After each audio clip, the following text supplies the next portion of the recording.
Mike Carlson, good morning to you. How you doing? You guys have been entertaining me for the last 10 minutes. That's good. I feel like I'm just excess baggage now. No, not at all. We wanted to talk to you about some of the big stories.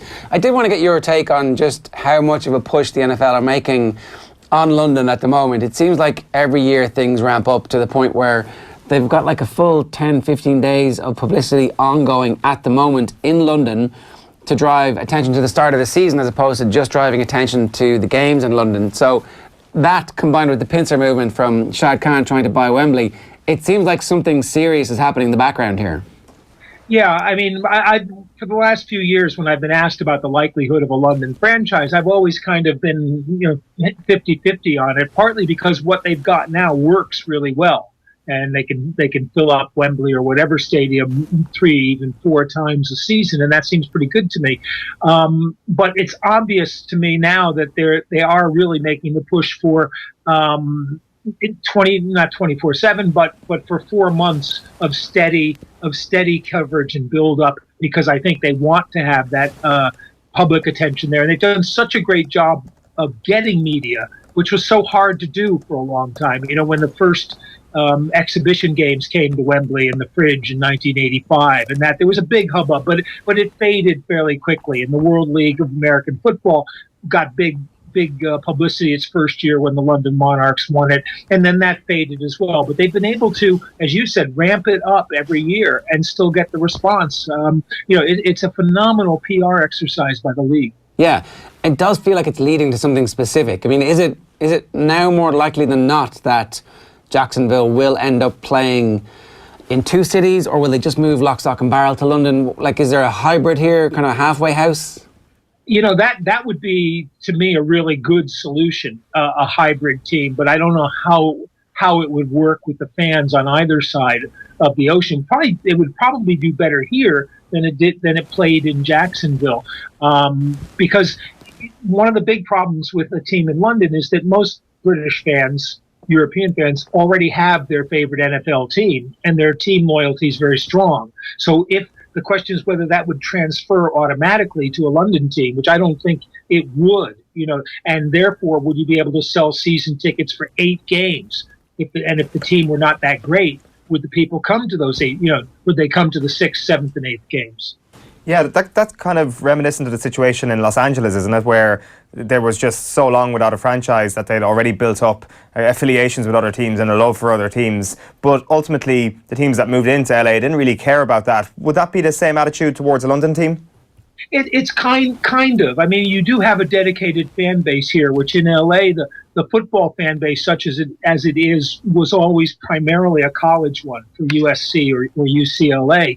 And so teams have always struggled in Los Angeles. And the idea that 2 teams would succeed in Los Angeles, to me, just seems crazy. But there's, like London, there are so many other things to do. It's not even that it's not your first call of sports. It's not necessarily your first call of entertainment.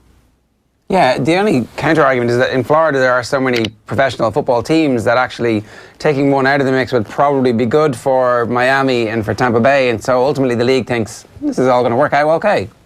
Yeah, I don't know if it has a huge effect on that.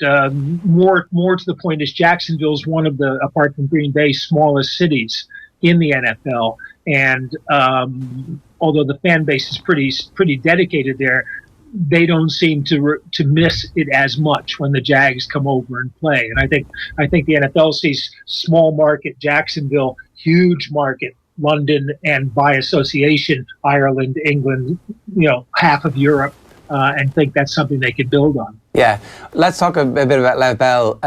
What's the likely outcome here? I mean, so maybe just briefly explain the franchise tag and how it works and why players resent playing under it despite the fact they make so much money. Yeah, when a team franchises the player, he is paid the average of the top 5 salaries at his position in the league, but it's a 1-year contract. Now that the players can look at it either way, but when you're a running back, especially, it's an injury-prone position. And you really want the security of a long-term deal. In Bell's case, he thought he was being restricted because he considers himself both a running back and a receiver. he's so good at catching the ball, but basically he lines up as a running back, and that's where he's paid. He was saying he wanted to be paid 2 salaries. So this has gone on now. I think it's the 3rd season in a row where they've franchised him, and that's very unusual because Kirk Cousins was franchised 3 years in a row, and that was just a waste of money in Washington's term, because eventually he left and they had paid him probably more than they would have if they'd given him a long-term deal.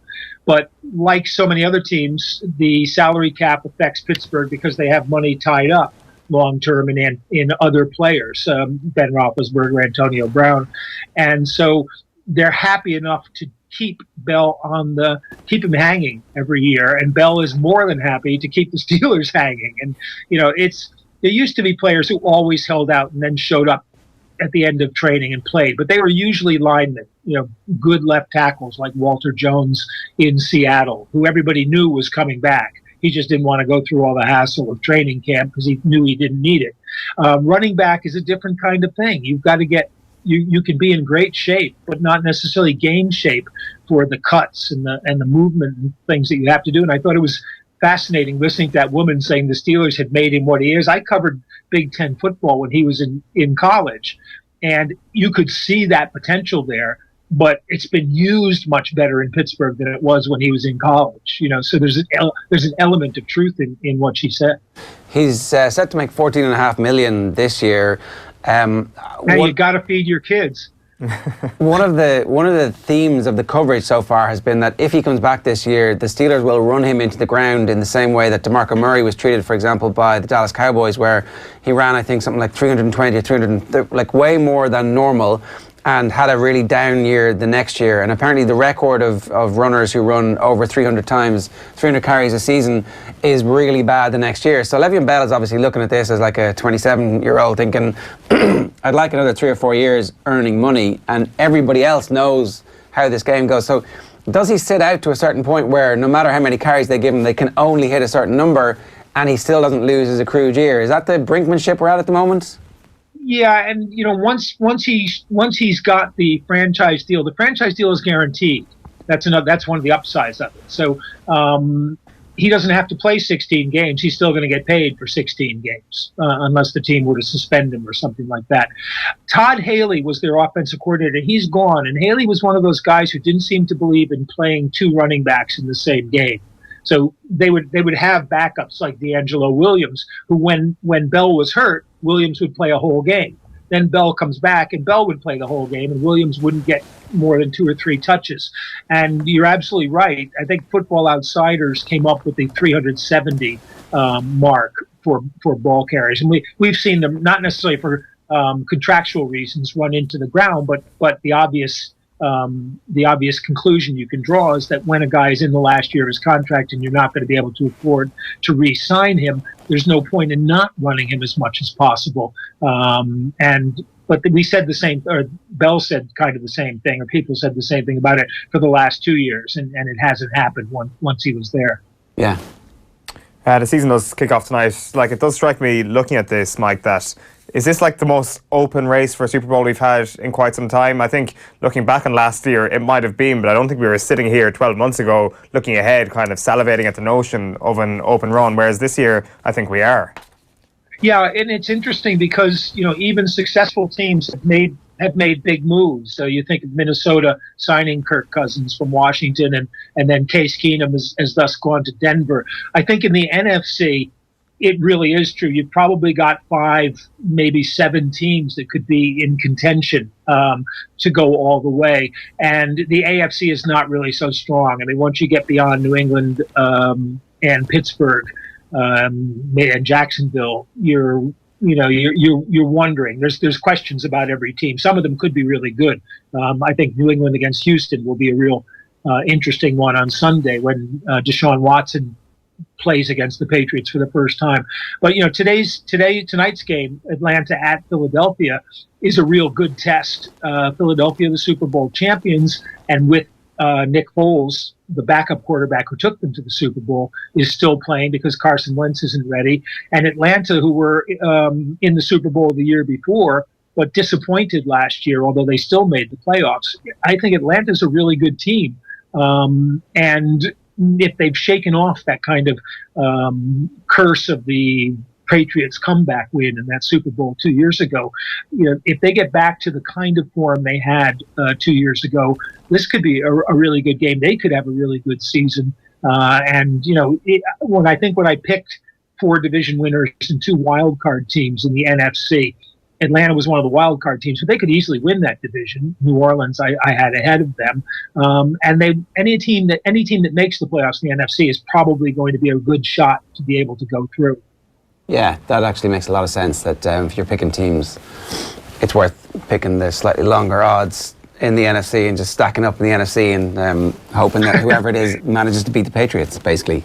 The AFC, yeah. Yeah, well, we'll see about every year we say the same thing. We'll see about the Patriots, and I'm actually wondering on Sunday because they've been notoriously slow starters the past 2 years. Remember in week 1 last year, Kansas City completely blew them out, and everybody said, that's the end of Bill Belichick and Tom Brady.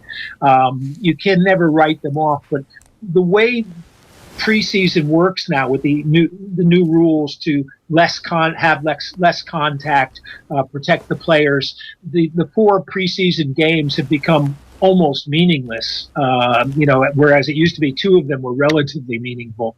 Now you hardly see the best players at all for most teams. So teams like the Patriots tend to use September like they used to use preseason 20 years ago to see what they've got and how it's going to play out. And I don't think they worry particularly, if they're going to lose. Well, they don't want to lose a game, obviously, but if they lose a game or 2, they figure they'll get it back in November and December.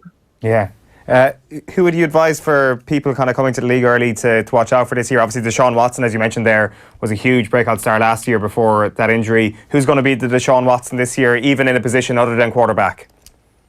The obvious one is Saquon Barkley at the Giants, the running back who they took with the 2nd pick in the draft. They've needed one for a long time. He's we have a couple of them. I was going to say once in a generation, but we seem to get one every 2 years or so. But he's in that Leonard Fournette, Ezekiel Elliott kind of mold. He's big, he's fast, and he's got good hands to catch the ball. So he should be a good fit. And the Giants have gone all in on trying to get Eli Manning sort of one last shot at the playoffs. Odell Beckham is back for them, and that makes a huge difference, obviously. The interesting division, I think, is that AFC South with the Jacksonville Jags, who were so good last year and simply just lost their bottle against the Patriots in the second half of the AFC Championship game. Tennessee's got a new coach. They've got good personnel, which Mike Mularkey was never able to take the best advantage of. They also added Dion Lewis and Malcolm Butler from the Patriots, which helps them on both sides of the ball. Watson's back for the Texans. So is J.J. Watt, and so is Whitney Merciless, one of the great names in football. So they're going to be better on both sides of the ball as well. And Watson, when he played last year as a rookie, averaged 30 points. They averaged 30 points a game when he was playing. So I think I think that game could be a shootout up in Foxborough on Sunday. And then you've got the Colts, who I think are going to be pretty bad, but Andrew Luck is back. And Andrew Luck took some pretty bad Colts teams to the playoffs when he was healthy. He can get them to 8-8, say, almost on the strength of his arm if they can keep him upright. So I think that's a great division to follow because you could see one playoff team. You could see 3 playoff teams from that division. But, I think that's unlikely because they'll wind up beating each other. Yeah.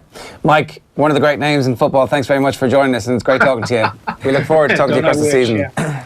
Thanks, guys. Mike Carlson with us there, helping to preview the season. If you ever have any questions that you want us to put to Mike, or indeed anything that you want explained from the world of football, we'll do that on our new weekly podcast as well. Cian Fahey's going to join us every week. I just wanted him. I just teed him up there. I just wanted him to give me a little bit of confidence in my fantasy team by mentioning Saquon Barkley there. Did you pick Saquon? Yeah, I did. Yeah. I got him 8th actually in one of my drafts. You're picking with chumps. I was actually. I'll be sending that clip onto them.